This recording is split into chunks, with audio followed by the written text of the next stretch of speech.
Hey everybody, thanks for joining us again. This is our second opioid discussion in a series, hopefully, and I've got a group of fed up ladies with me today. So I want to go around the table real quick. Just give me a quick name. Jerry. Jerry. Joe. Gretchen. Wendy. And these guys are Fed Up Manchester, right? Mm-hmm. Which is an organization. How old are you guys? You just got going. A few weeks ago, we decided to take on this cause and organize a local rally called Fed Up Manchester, which it's coordinated with a rally in Washington, D.C. You can check it out online, www.fedup.rally.org. And in Washington, there'll be a march and rallies all across the country. As of yesterday, there's going to be 50 rallies to bring awareness and bring this subject out of the closet so people can get the help that they need. Wow, I didn't realize that it was a national thing, to be honest. In today's Bennington Banner, you got a great article in there about some of your goals and the things you want to do. And of course, we're talking about the opiate epidemic that's sweeping the nation. Specifically right here in Vermont, there's some pretty scary stats, and I kind of want to do a quick review of that, because that's what we're talking about, is the death rate, specifically of our young people. Vermont, I think if you look at the overall statistics, again, we're talking death rates per 100,000 people. Vermont comes in at about 17, which is in the middle. New Hampshire, our neighbor New Hampshire here is, I think, right around 34. And then West Virginia, which is the worst, comes in at 42 people per 100,000. Again, we're talking about the people that are dying, right? Not the ones that are addicted or in treatment or having issues. These are the people that actually die. So those numbers are amazingly high, higher than any pandemic that's ever hit the United States.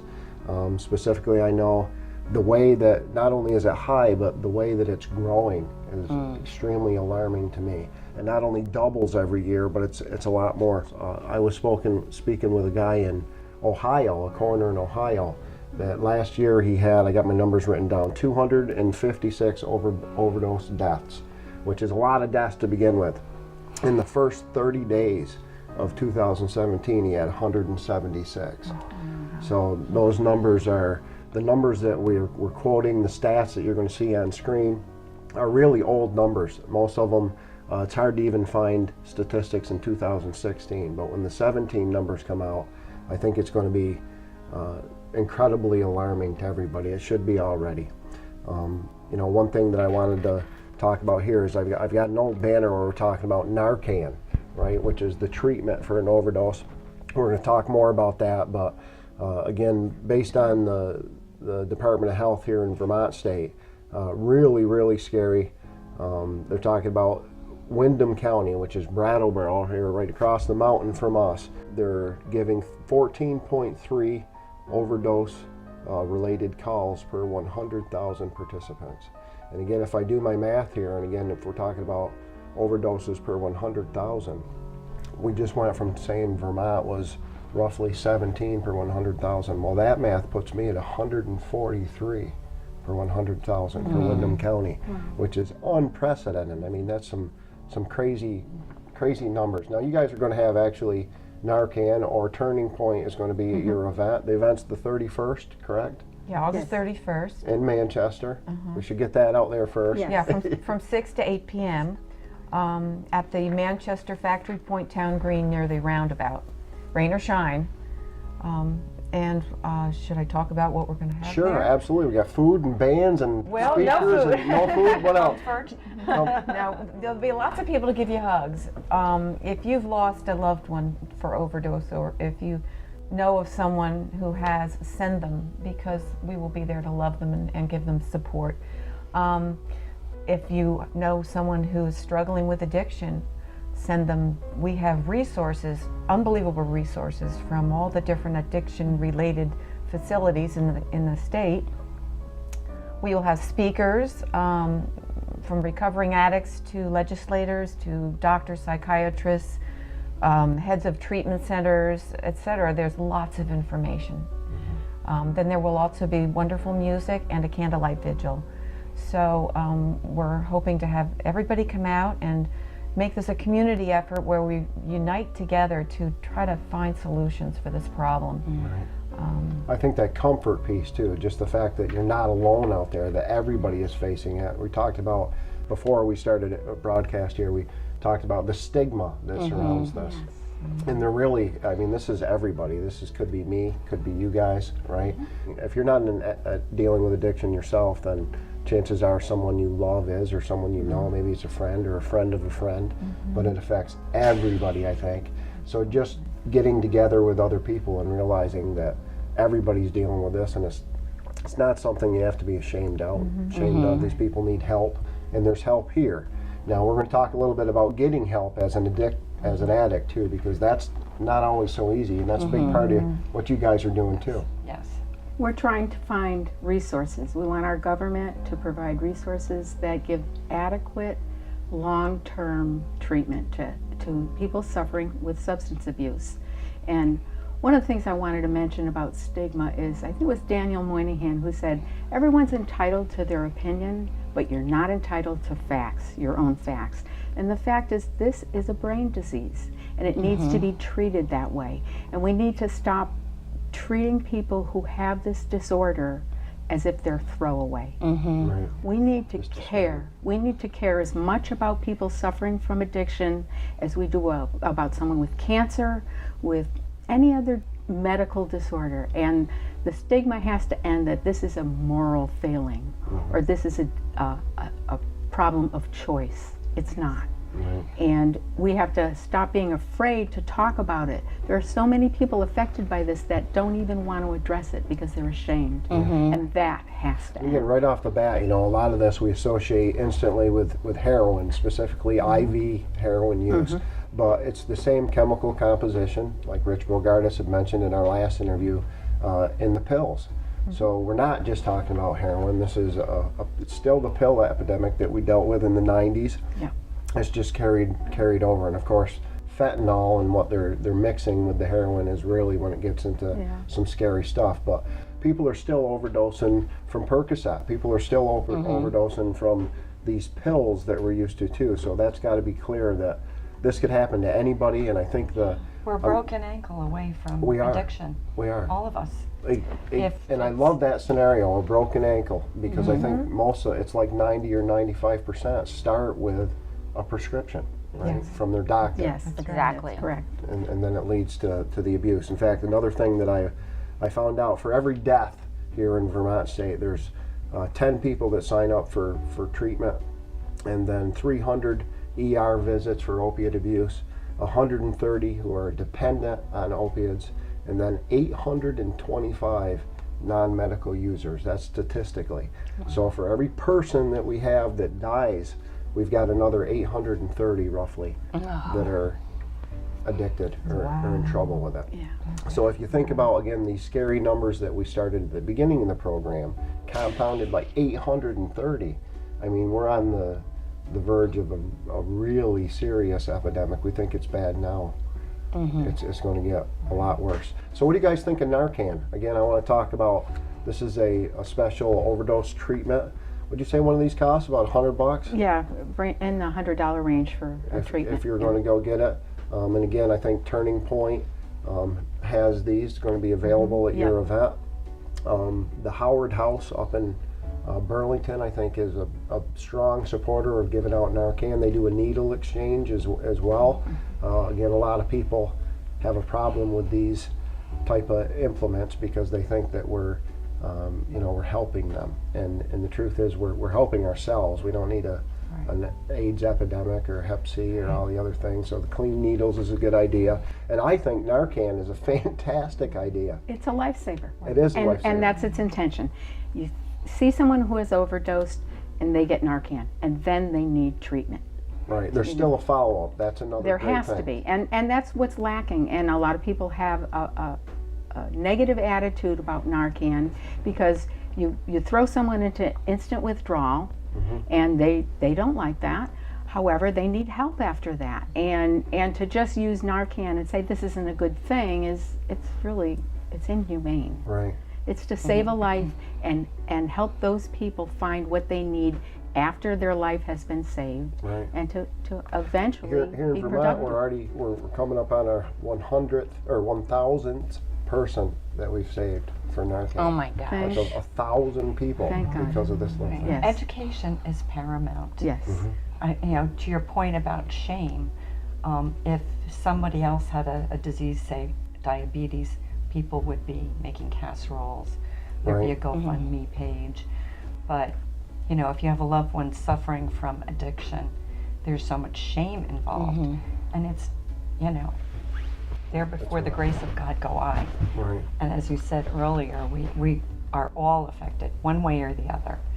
Either it's because of an employee, because of a robbery, because of a loved one's disease, the effects of their disease, and ourselves.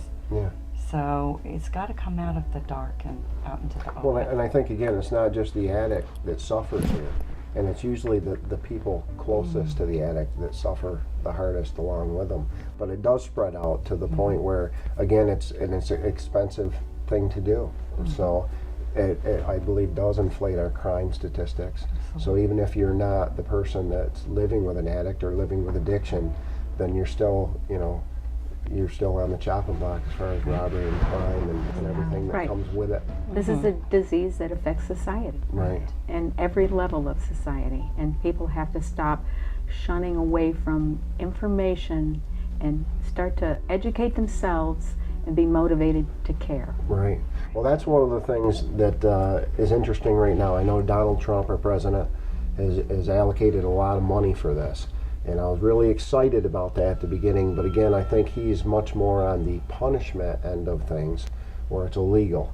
I don't know if you guys caught the last show we talked about. We actually talked about legalizing opiates and all drug use, which for most people I'm sure sounds completely insane, right? But if you look at it statistically in other countries, you know, it's cutting their overdoses by 3/4.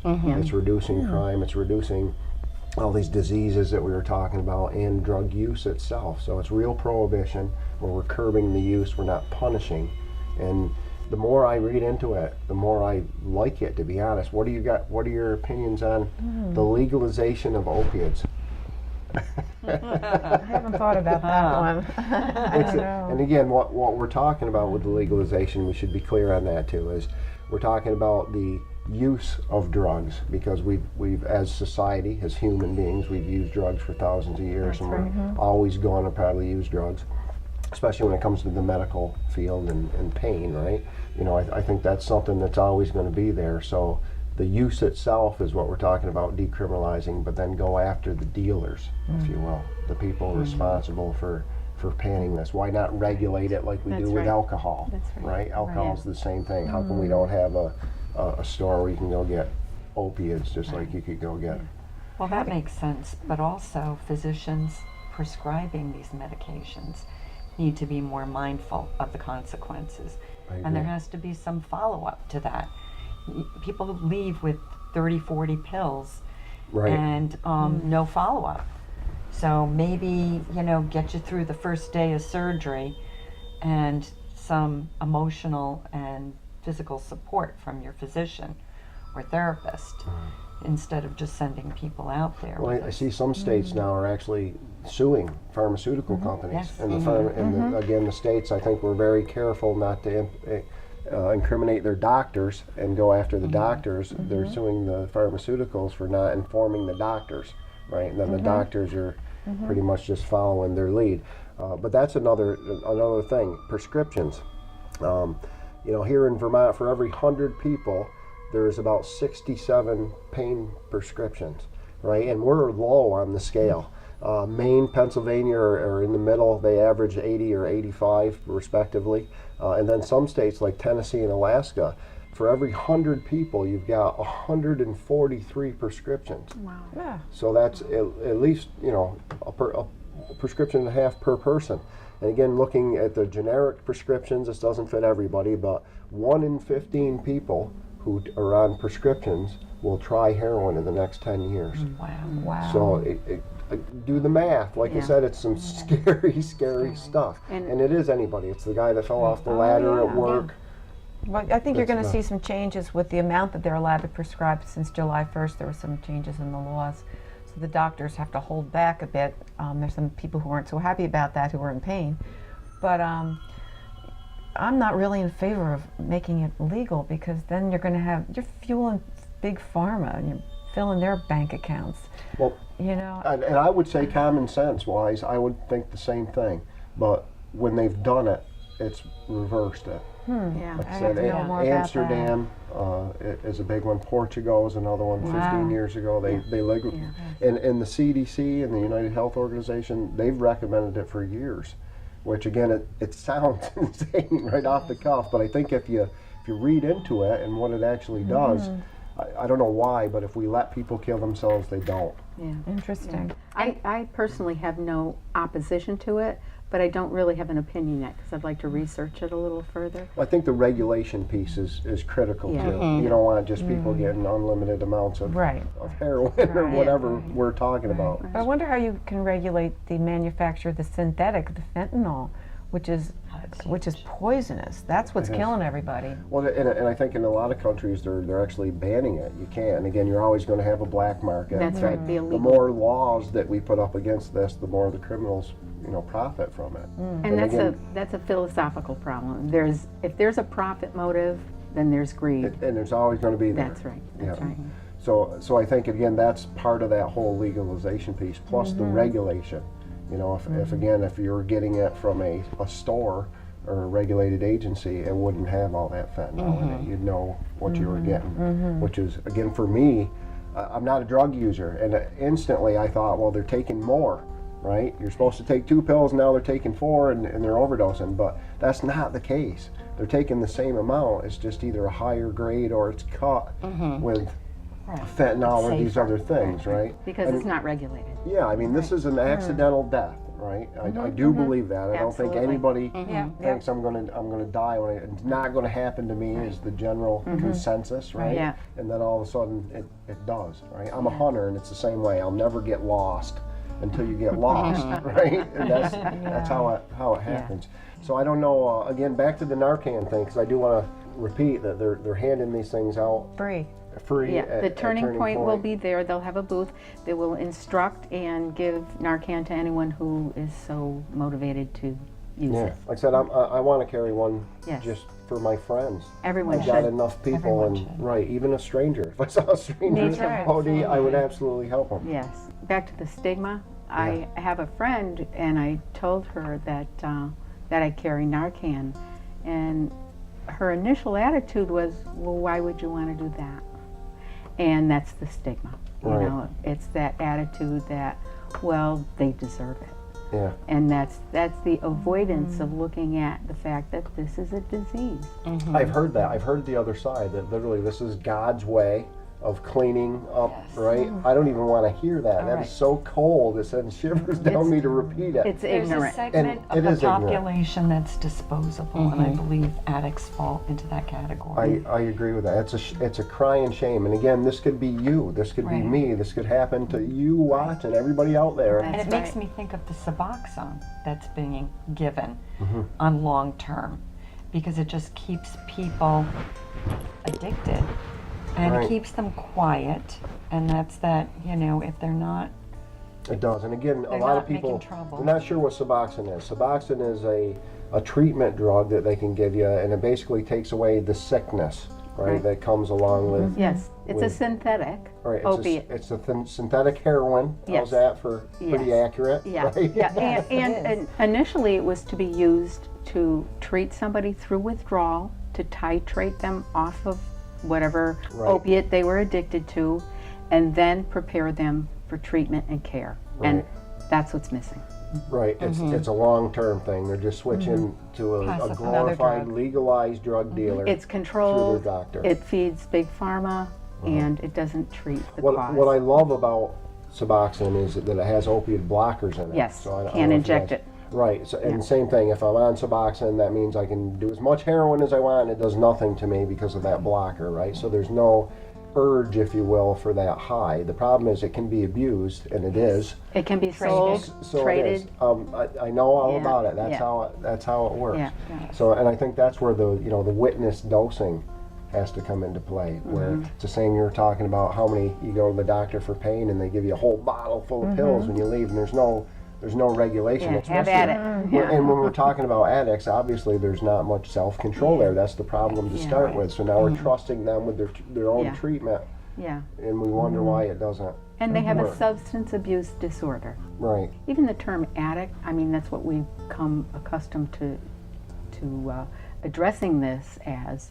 But I think we There's need an to get our offense. minds in the mindset that this is a substance abuse disorder, and it needs to be treated in that light. Right.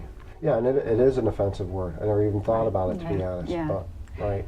I'm glad you brought up fentanyl, because little children are dying because of fentanyl, and all you have to do is touch it.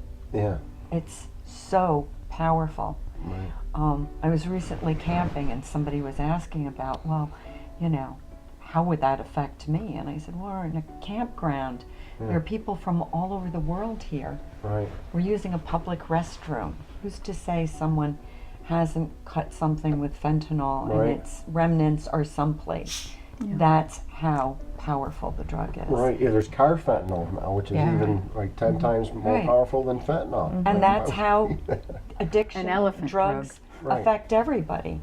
You know, we're worried about tick-borne diseases, and we've got to worry about touching fentanyl and Right. at the beach. I know that was a big problem for our law enforcement canine units too, because they literally suck everything up as they're sniffing the car. So Or that's dogs. happened a lot. Yeah, a lot of dogs. In fact, they just did Narcan works on pets too. I don't know if anybody knew that Oh, or gosh. had the reason, but I saw a report where a law enforcement dog went down, basically OD'd, because he got in touch with some fentanyl, just like you're saying. And they gave him They Narcan? Narcaned him in it. And it brought him back. Oh, So again, I think this is a life-saving drug. Now, the Bennington Police Department, to my great disappointment, was not real happy with this, and they had a couple kickbacks.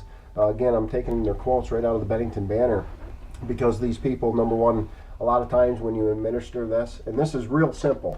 Again, this is a nostril device. I literally put it in your nose and give you a squirt, and you're done. So it's real easy to use. It's not complicated, but a lot of times it comes with vomiting, which is, again, not right, especially if you don't know the person and you're a law enforcement. I can see where that's a little scary. And then that combative state that a lot of times they come out of, again, they're in withdrawal at this point. They're not happy about anything, and they're combative.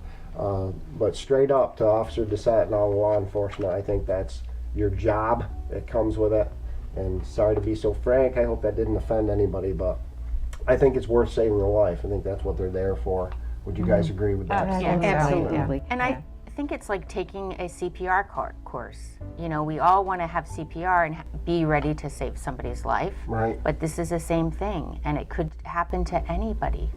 And I just read a statistic not long ago that in the ARP, they said the fastest growing age group of people who are overdosing are people who are 65 years and older. Wow. And we don't think of that. We just think it's kids. And that's not the case. It's everyone. It's in our homes. Right. It's our neighbors. It's our I'm loved surprised ones. that the average age of an addict is 37 years old. Prescription pill addict, right? Heroin addict. 37, which I thought was higher than I expected. I thought it would be a lot lower, to be I think they're honest. taking the older people into that And calculation, another, possibly. this is a white disease too. I don't know if you guys knew that, but 93% of addicts are, Caucasian, which is something which is kind of new too. Again, not to be stereotypical, but this is something that's affecting our communities directly and all over the world. This isn't just even in the U.S. This is a world epidemic. This is worldwide. This Fed Up rally is International Overdose Awareness Day. Right. So we're going to be seeing rallies all over the world. Right. This is a big problem everywhere. That's awesome that you guys are in it. And I want to get out, you're on Facebook as well, right? It's just Fed Up Manchester on Facebook? Fed Up Manchester, Vermont. Okay, and I'm assuming there's links not only to the event, but other information that people can get? Yes. In fact, we're going to have NA represented, AA, Naranon, Al-Anon, Turning Point, The Collaborative, the Collaborative, UCS, United Counseling, the Wilson House, 211, and all all the ages. centers. All ages are welcome to this. Again, they're going to have music there, I know, and again, just from the informational standpoint, I think this is something that people should check out, and it's in Manchester Awareness. Center. Right. Where? Manchester Center at Yeah. the Factory Point Town Green near the roundabout.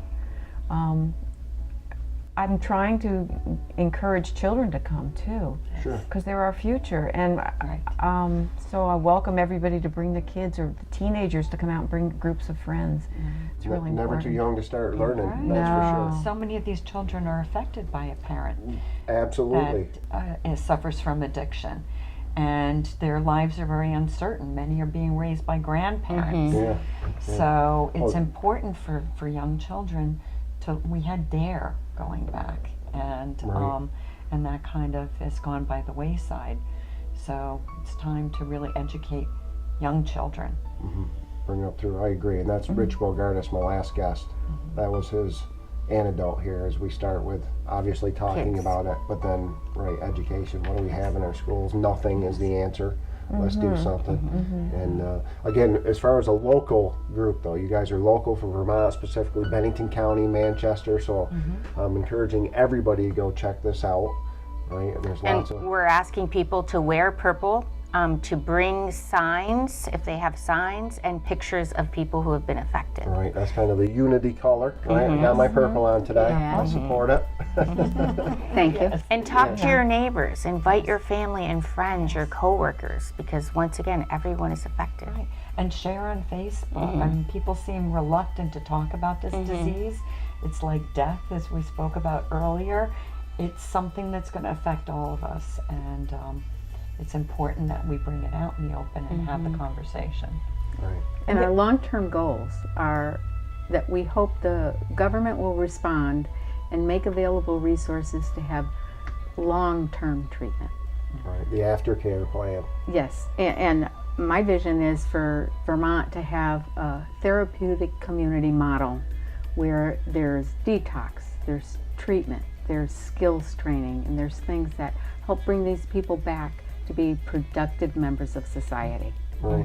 Yeah, because literally right now, if I was to overdose today, they would put me in. We talked about this. They put me in the hospital. Right. They detox me in a quick 3-day run, and then they'd say, "Go get a job and stay away from drugs." Right. Yeah. There you That's- go. And that's That not. doesn't work. It doesn't work at But all. when you add up all the times many addicts have gone to rehab, Right. and the cost of that, if there was just a long-term Right. treatment Rather than sending them back to these short-term programs over and that over failed again. over and over again. And I think that window to get somebody help is really limited too. That's something that we don't talk about, but That's right. addicts are usually pretty content in being an addict until they're out of drugs and out of money. And then we've got a very small window where they hate it. They hate it as much as we do, most of Absolutely. them, right? Yes, So they of want course. off of it. They hit this low point and then they want help. But that's a very small window until they get more money, until they get more drugs, and they're Right. sucked back into the system. Right. So I think having that instant availability is a huge piece of Absolutely. solving this. Yeah. Right now I say I want to get help and they say, great, we got a bed for you in 3 weeks. Yeah. Exactly. That's not gonna work. Getting Doesn't help help too is much. impossible. Yeah, It is. And in defense of the police and their opposition to Narcan, I think that might be part of the mindset too. Is we are gonna revive this person, So and they they're can gonna come back. and they're gonna be back out on the street, and it's a sad thing to put them in that position to have that feeling. Right. And there's no offense towards any police officer out No, there. I'm of a course not. strong, I support my law enforcement. They see the worst of the worst. Yes. By the time your average user hits the police department, they're not in a good place, and they see Yeah. they're seeing the criminal end of stuff. They're seeing Right. the scary and the Right. death end too, right? That's I right. can't imagine seeing that every day. Yeah. So I, And to your point, the addict hates the disease as much as we do, if Right. not more, Yes. but they don't know a way out of it. right. That's right. Yeah, and I think The that's disease is the so key. compelling that they just can't find their way. right. There are some places where the police departments are, when they're bringing someone in, instead of arresting them, they're mainlining them right with the, or I can't say it correctly, with Network. the network of the treatment centers and the Yes. community. And Yeah. Right. there's a group called PAARI, PAARI, out of Gloucester, Mass. It's had good success with that. and the police departments are working together with the treatment centers and getting the people right in. Right. We have one in Middlebury, Vermont State. Yes. Most states, again, Rich Bogardus talked about this last time, but most states have it's more of a community relations type thing, where again, if they catch somebody, it's not necessarily just arresting them, but let's get them into a treatment facility and let's get them a little bit of help. Show some compassion. Yeah. Yeah. We need compassion. That's the biggest Absolutely. thing. Yeah. And I hate to say we're out of time, ladies, but I'll welcome you back anytime you want to talk about this. In fact, there's a couple other players in your group that I think I want to talk about. Deb Hill, shout out. I'm calling you out, girl. Hi, Deb. I appreciate everybody tuning in. And again, this is an open floor discussion on opioids. You should be talking about this with your friends and your family, especially if you know anybody that's dealing with this. It's a real situation, and it's pretty serious. So until next time, thanks girls for coming in. Thank you. Thanks Thanks for everybody having for us. watching.